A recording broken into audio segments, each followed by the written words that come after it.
Support and resistance are proven, areas where buyers and sellers find some of equilibrium. They are major turning points in the market. Support and resistance levels are formed when price reverses and change direction, and price will often respect these support and resistance levels. In other words, they tend to contain price movement until of course price breaks through them. In trending markets, support and resistance are formed from swing points. In an uptrend, the previous swing point acts as a support level, and in a downtrend, the old swing point acts as a resistance level. See the example below to learn more. The illustration above shows how the previous swing point acts as a support level.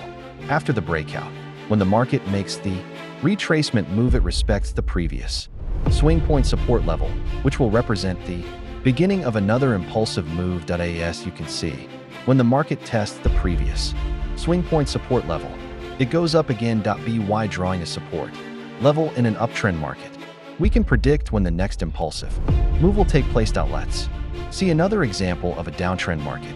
The illustration above shows us how the market respects resistance levels.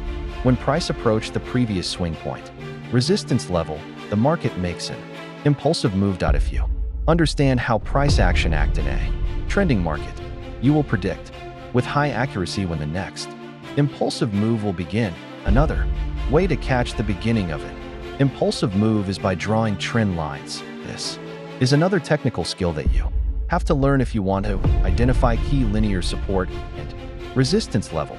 Let me explain you first what do trend lines mean. Quite often when the market is on the move making new swing highs and lows, price will tend to respect a linear level which is identified as a trend line. Bullish markets will tend to create a linear support level, and bearish markets will form a linear resistance level. To draw a quality trend line, you will need to find at least two minimum swing points and simply connect them with each other. The levels must be clear. Don't try to force a trend line. Don't use smaller time frame to draw trend lines. Use always the 4H and the daily time frames to find obvious trend lines. We will try to focus right now on how to draw them in a trending markets. Our purpose is to identify the beginning of impulsive moves in a trending market. In the next chapter 1 will explain you in detail how to trade trend lines in combination with our price action trading setups.